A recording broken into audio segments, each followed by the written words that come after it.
Bonjour à tout le monde, j'espère que tout le monde va bien.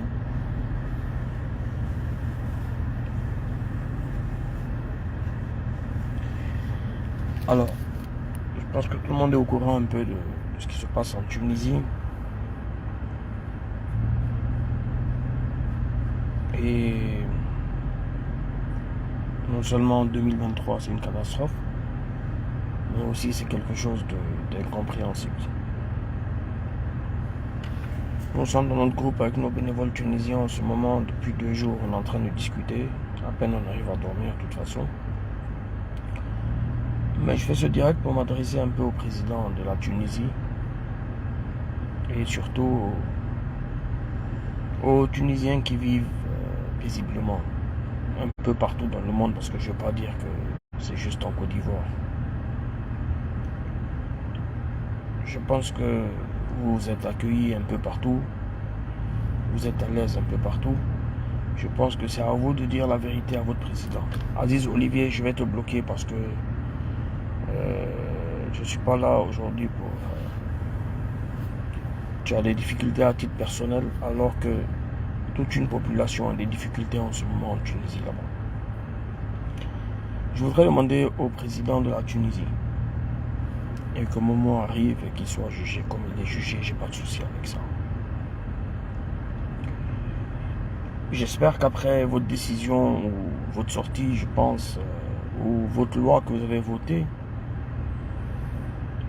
si vous n'avez pas compris encore que ce monde appartient au métissage, c'est juste pour vous faire de la cote parce que vous n'avez absolument rien organisé et réalisé chez vous et vous êtes en train de jouer à un jeu politique qui va vous brûler. Vous cherchez de la sympathie autour de vous et parce que vous souffrez dans vos suffrages et que vous n'avez aucune cote sur place. J'espère que ce que vous avez commencé, vous allez pouvoir le terminer. Alors, comment vous allez pouvoir le terminer? J'espère que, après la décision qui est prise, vous allez rappeler tous vos ressortissants dans tout le monde entier, notamment en Côte d'Ivoire, en France, et partout dans le monde, de pouvoir rentrer chez vous en Tunisie et de fermer votre porte. Nous ne sommes pas là pour lancer des discours de haine ou des discours de quoi que ce soit, ou pour inciter X ou Y à faire quoi que ce soit. Vous avez bien vu que la discipline dans laquelle les gens sont aujourd'hui, c'est parce qu'il y a un savoir-vivre. Armand, bonjour, j'ai un gros projet à vous soumettre. Merci, je vais te bloquer parce que je pense qu'aujourd'hui, n'est pas le moment propice de parler de travail. Je pense que vous êtes conscient, mais malheureusement, vous mettez tous vos ressortissants qui ne sont pas racistes comme vous dans des difficultés. Donc, j'insinue que vous avez le pouvoir et la force et les projets et les investisseurs nécessaires pour pouvoir rappeler tous vos ressortissants à travers le monde pour rentrer en Tunisie et pour fermer la porte. Vous avez vu que dans tous ces pays auxquels vous êtes en train de faire du mal, nos frères tunisiens vivent de manière tranquille. Nos frères tunisiens vivent de manière paisible. Ils vont au travail, ils viennent du travail. Tu ne vas jamais voir quelqu'un qui va se lever et puis aller demander des comptes à un Tunisien sur place ici. L'État de Côte d'Ivoire, je ne sais pas pour les autres États, l'État de Côte d'Ivoire, voilà un autre ici, j'ai besoin d'aller au Mexique, frère.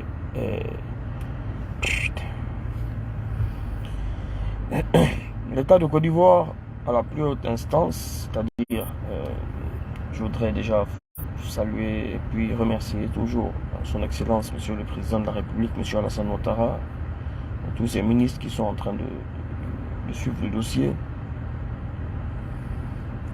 et leur dire, et dire au président de la Tunisie que la plus grosse difficulté sur cette terre, c'est dormir sans se sentir en sécurité quelque part.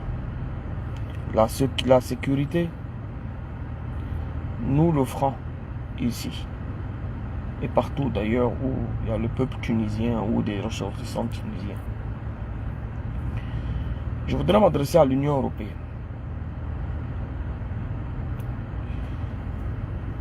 Je voudrais m'adresser à l'Union européenne pour leur dire qu'il n'y a pas un parmi vous qui s'est levé pour condamner les propos d'un président élu démocratiquement.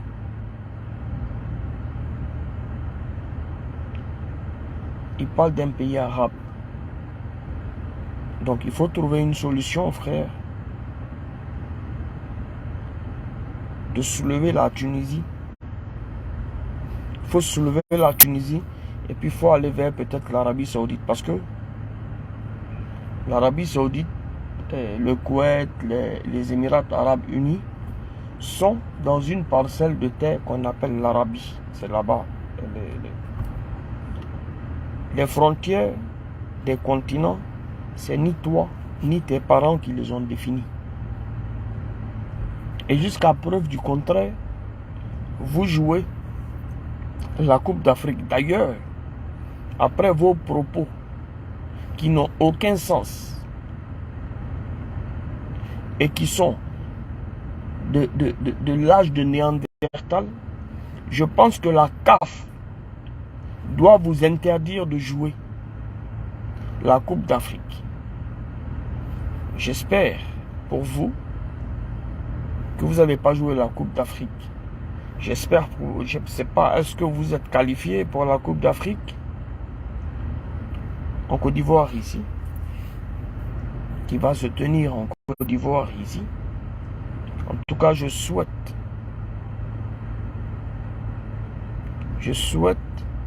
que vous ne soyez pas dans cette histoire. Parce que réellement, il faut trouver peut-être des menuisiers ou des maçons ils vont scier la Tunisie pour l'exporter. Je n'aime pas t'appeler Monsieur le Président de la République parce que tu n'es vraiment pas un exemple. Tu n'es vraiment pas une personne sage. Tu es à la recherche. Tu es à la recherche d'une fanbase ou d'une communauté qui va te voter parce que tu n'as rien accompli lors de ton accession au pouvoir. Et dommage qu'une personne lambda comme moi vienne te parler. Mais cet enjeu politique va te griller toi et non seulement ton peuple, mais surtout les ressortissants tunisiens qui... Arrêtez de signaler le direct. Arrêtez de signaler le direct, partagez, mettez des cœurs, sécurisez le direct.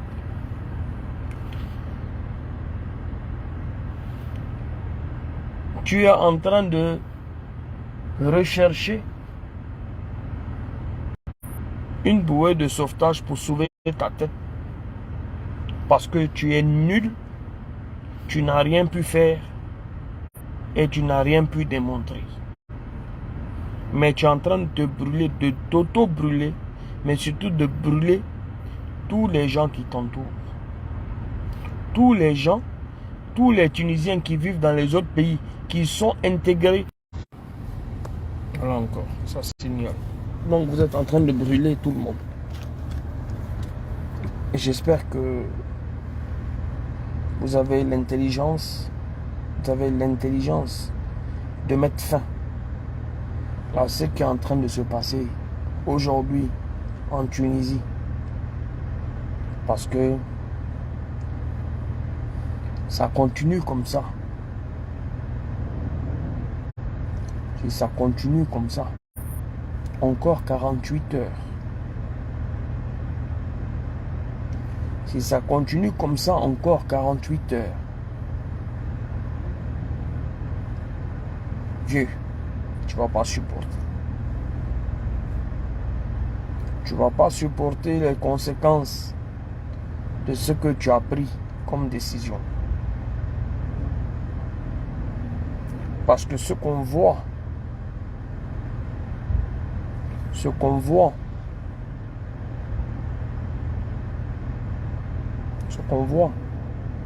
on peut tout me dire aujourd'hui. On peut me dire que oui, on se comporte mal là-bas, on vend de l'alcool là-bas, on vend de la drogue là-bas, on vend beaucoup de choses là-bas, on fait ci là-bas. Mais quand on ne veut pas une seule personne qui a foutu la merde dans un pays, on le rapatrie ou on l'enferme. C'est vrai que l'élément déclencheur a été cette pauvre Ivoirienne qui a été assassinée par 4 ou 5 subsahariens. Mais ce n'est pas le moment. C'est pas le moment de s'attaquer à tout le monde comme si c'était un ras-le-bol. Vos discours, la montée de vos discours qui sont là-bas sont incompréhensibles.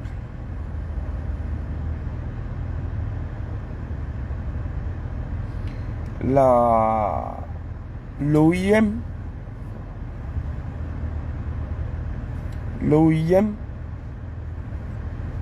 qui a fini, parce que l'OIM répond à ce qu'on l'envoie faire. On ne vous voit pas, on ne voit personne. Vous avez laissé ces pauvres types aujourd'hui.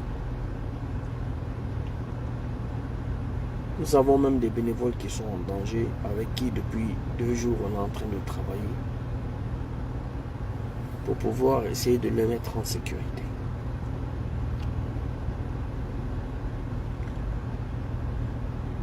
Je préfère me calmer un peu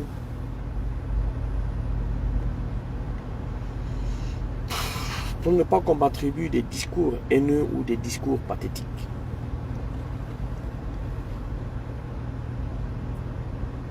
Mais il faudrait que le président tunisien sache une chose. Celui qui joue avec le feu, il va finir par se brûler. Celui qui finit, celui qui joue avec le feu,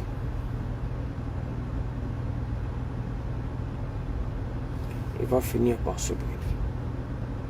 On me dit non, qu'on a des agissements bizarres dans les autres pays. Mais dans tous les pays, il y a des agissements bizarres de la part des étrangers.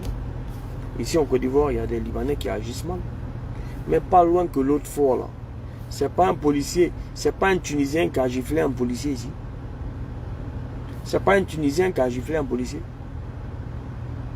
C'est pas un Tunisien qui ici, soi-disant qu'il travaille à la BAD ou bien je sais pas quoi, qui a pris sa main et puis ils ont giflé. Il a giflé le policier ici. C'était filmé sur les réseaux sociaux. Les gens ont dit d'abord c'est des Libanais, après c'est un Tunisien. On peut faire ça là-bas. Excusez-moi du terme, un noir peut gifler un policier tunisien? Non. Mais ici, il a giflé le policier.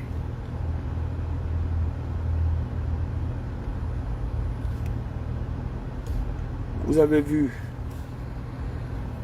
les Ivoiriens sortir pour dire que la Côte d'Ivoire c'est aux Ivoiriens. Traquez-les et chassez-les. Vous avez vu ça? Vous n'avez pas vu. Et pourtant, ça devait vous servir d'exemple. Parce que ce qui est dommage, c'est que j'ai beaucoup aussi d'amis tunisiens ici en Côte d'Ivoire qui sont extraordinaires. Vous-même, vous connaissez tous Momo Tahiri. Son nom est chanté dans toutes les musiques. Lui-même, il est marié à une Ivoirienne. Je ne sais pas pourquoi nos responsables, souvent, pas mon responsable, moi, je ne suis pas tunisien, mais je parle de nos responsables en général,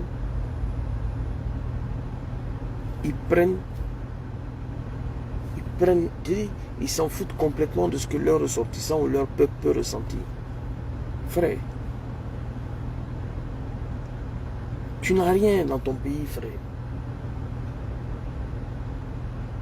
Tu n'as rien là-bas. C'est pour ça que les sociétés s'exportent ailleurs. C'est pour ça que les sociétés tunisiennes sortent pour trouver du travail ailleurs. C'est pour ça aussi que les Tunisiens sortent pour aller découvrir le monde et travailler ailleurs. Ne fais pas de ton échec. Ne fais pas de ton échec une condamnation pour ton peuple.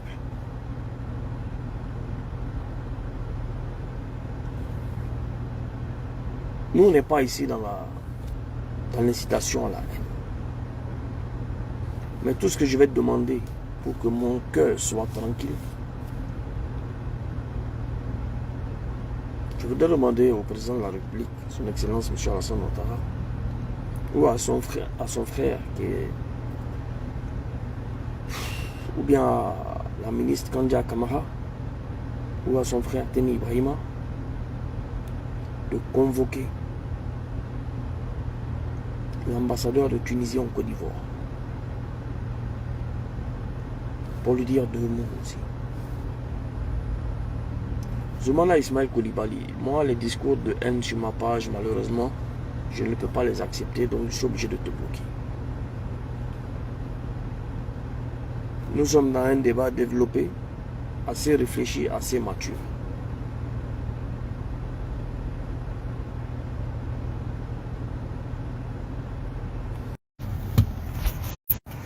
Sécurisez le direct parce que le direct est signalé, s'il vous plaît. Mettez des cœurs partagés. Nous voulons dire aux autorités de Côte d'Ivoire, sans délai, de convoquer le ministre et l'ambassadeur de la Tunisie, et que si cette histoire ne rentre pas dans l'ordre avant 48 heures, de lui dire dans 48 heures, il n'a qu'à plier ses bagages pour aller s'asseoir à côté de son président. Là-bas, ils vont travailler ensemble. Parce que les conséquences même ne sont pas aujourd'hui. Parce que même si les choses rentrent en ordre durant ces 2 jours, il y a quelque chose qui s'est fracassé. Et quelque chose s'est cassé. Et il faut au minimum encore 1 à 2 ans pour pouvoir parler de ces sujets.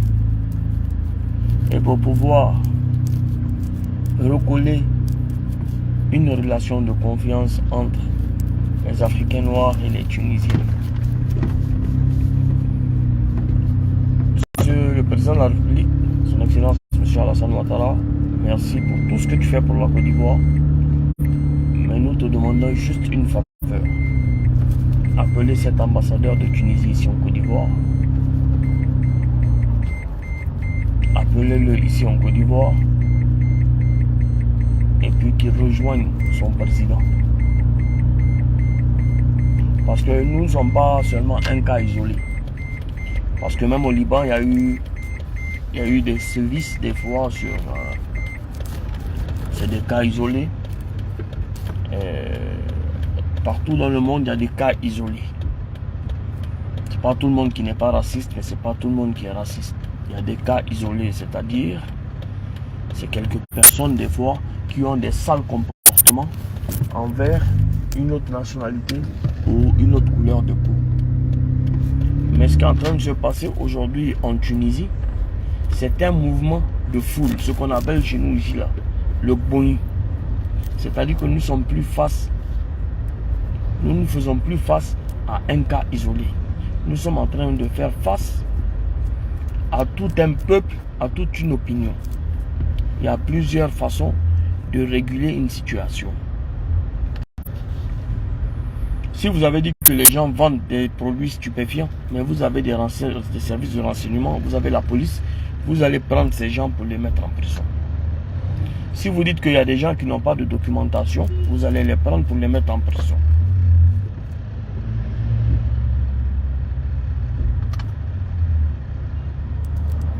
Si vous dites que quelqu'un nous tous, on se réjouit du fait que vous ayez mis en prison ou attrapé ceux qui ont ôté la vie à notre sœur ivoirienne devant son enfant de 6 mois. Mais il ne faudrait pas profiter d'une situation pour grouper.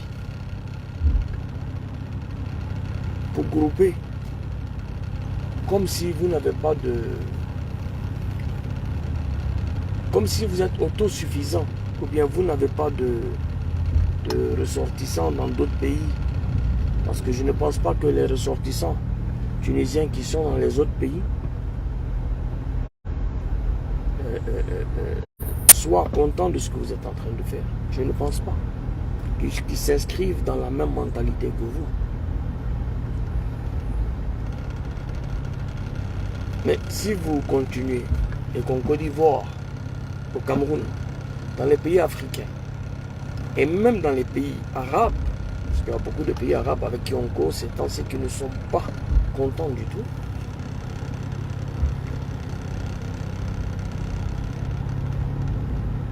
ils vont demander aux ressortissants tunisiens, on va dire, bon, comme votre président dit qu'il y a beaucoup de choses chez vous qui n'a pas besoin de s'extérioriser,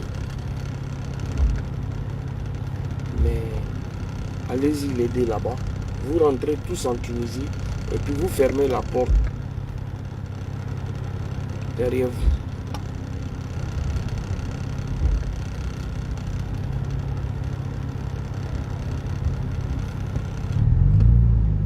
Vous gardez, vous fermez la porte afin que personne ne sorte, afin que personne n'aille se chercher ailleurs, vu que vous avez le monopole de vos choses. Bref, j'ai confiance à la décision de nos responsables, de nos autorités en Côte d'Ivoire. Et nous suivons le dossier de manière très pointilleuse. Nous avons nos bénévoles sur place, en Tunisie, qui nous font aussi un rapport au quotidien, malgré que parmi eux, il y a des gens qui ne sont pas en sécurité. Pour l'instant, l'idée c'est d'être en sécurité complètement et non pas de dire bon, les étudiants vont faire quoi, les ci vont faire quoi, les ça vont faire quoi. Sur ce, je voudrais vous remercier et dès qu'il y a du nouveau, je reviendrai vers vous parce que nous aussi, tu vois, ce sont des Guinéens qui ont tué notre soeur. Tu vois, on n'est pas solidaire, frère. Donc toi, ton problème, un assassin, c'est un assassin, quelle que soit son origine, quelle que soit sa couleur, quelle que soit sa religion. Le souci n'est pas une question de Guinéens. Est-ce que aussi tous les Guinéens sont d'accord avec ce qui s'est passé? Non. Donc, respectons-nous et arrêtons de nous minimiser pour que les autres arrêtent de nous minimiser. À un moment donné, il faut se réveiller un peu. Il faut se réveiller un peu. Bref, Dieu vous bénisse. Dieu bénisse la Côte d'Ivoire. On est ensemble.